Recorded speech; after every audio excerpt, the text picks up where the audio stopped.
चाणक्य नीति अध्याय 1। महात्मा चाणक्य कहते हैं, तीनों लोकों के स्वामी सर्वशक्तिमान भगवान विष्णु को नमन करते हुए मैं एक राज्य के लिए नीति शास्त्र के सिद्धांतों को कहता हूँ। मैं यह सूत्र अनेक शास्त्रों का आधार लेकर कह रहा हूँ। जो व्यक्ति शास्त्रों के सूत्रों का अभ्यास करके ज्ञान ग्रहण करके उसे अत्यंत वैभवशाली कर्तव्य के सिद्धांत ज्ञात होते हैं, उसे इस बात का पता चलेगा कि किन बातों का अनुसरण करने चाहिए और किन का नहीं। उसे अच्छाई और बुराई का भी ज्ञान होगा, अतः उसे सर्वोत्तम का भी ज्ञान होगा। इसीलिए लोगों का भला करने के लिए मैं उन बातों को कहूँगा जिनसे लोग सभी चीज़ों को सही परिप्रेक्ष्य में देखेंगे। एक पंडित भी घोर कष्ट में आ जाता है यदि वह किसी मूर्ख को उपदेश देता है, यदि वह एक दुष्ट पत्नी का पालन पोषण करता है या किसी दुखी व्यक्ति के साथ अंततः घनिष्ठ संबंध बना लेता है। दुष्ट पत्नी, झूठा मित्र, बदमाश नौकर और सर्प के साथ निवास साक्षात मृत्यु के समान है।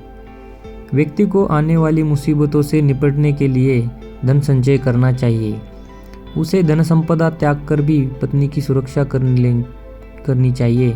लेकिन यदि आत्मा की सुरक्षा की बात आती है तो उसे धन और पत्नी दोनों को तुच्छ समझना चाहिए। भविष्य में आने वाली मुसीबतों के लिए धन एकत्रित करे। ऐसा न सोचे कि धनवान व्यक्ति को मुसीबत कैसी। जब धन साथ छोड़ता है तो संगठित धन भी तेजी से घटने लगता है। उस देश में निवास न करे जहां आपकी कोई इज्जत नहीं हो, जहां आप रोजगार नहीं कमा सकते, जहां आपका कोई मित्र नहीं है और जहां आप कोई ज्ञान अर्जित नहीं कर सकते। ऐसी जगह एक दिन भी निवास न करे जहां निम्नलिखित 5 ना हो: 1 धनवान व्यक्ति, 2 ब्राह्मण जो वैदिक शास्त्रों में निपुण हो, 3 राजा, 4 नदी और 5 चिकित्सक। बुद्धिमान व्यक्ति को ऐसे देश में कभी भी नहीं जाना चाहिए जहाँ रोजगार कमाने का कोई माध्यम ना हो, जहाँ लोगों को किसी बात का भय न हो, जहाँ लोगों को किसी बात की लज्जा न हो, जहाँ लोग बुद्धिमान न हो और जहाँ लोगों की वृत्ति दान धर्म करने की ना हो। नौकर की परीक्षा तब करे जब वह कर्तव्य का पालन न कर रहा हो। रिश्तेदार की परीक्षा तब करे जब आप मुसीबत में घिरे हो।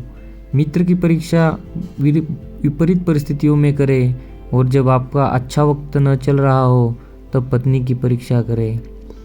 अच्छा मित्र वही है जो हमें निम्नलिखित परिस्थितियों में भी नहीं त्यागता: आवश्यक पड़ने पर, किसी दुर्घटना पड़ने पर, जब अकाल पड़ा हो, जब युद्ध चल रहा हो, जब हमें राजा के दरबार में जाना पड़े और जब हमें शमशान घाट जाना पड़े। जो व्यक्ति किसी नाशवंत चीज़ के लिए कभी नाश नहीं होने वाली चीज़ को छोड़ता है तो उसके हाथ से अविनाशी वस्तु तो चली जाती है और इसमें कोई संदेह नहीं कि नाशवान को भी वह खो देता है। एक बुद्धिमान व्यक्ति को किसी इज्जतदार घर की अविवाहित कन्या से किसी व्यंग होने के बावजूद भी विवाह करना चाहिए। उसे किसी हीन घर की अत्यंत सुंदर स्त्री से भी विवाह नहीं करनी चाहिए। शादी विवाह हमेशा बराबरी के घरों में ही उचित होता है। इन 5 चीज़ों पे कभी ना विश्वास करें: 1 नदियाँ, 2 जिन व्यक्तियों के पास अस्त्र शस्त्र है, नाखून और सींग वाले पशु, औरतें, राजघराने के लोगों पर। महिलाओं के पुरुषों की अपेक्षा भूख 2 गुना होती है, लज्जा 4 गुना होती है, साहस 6 गुना होती है और काम 8 गुना होता है। नमस्कार।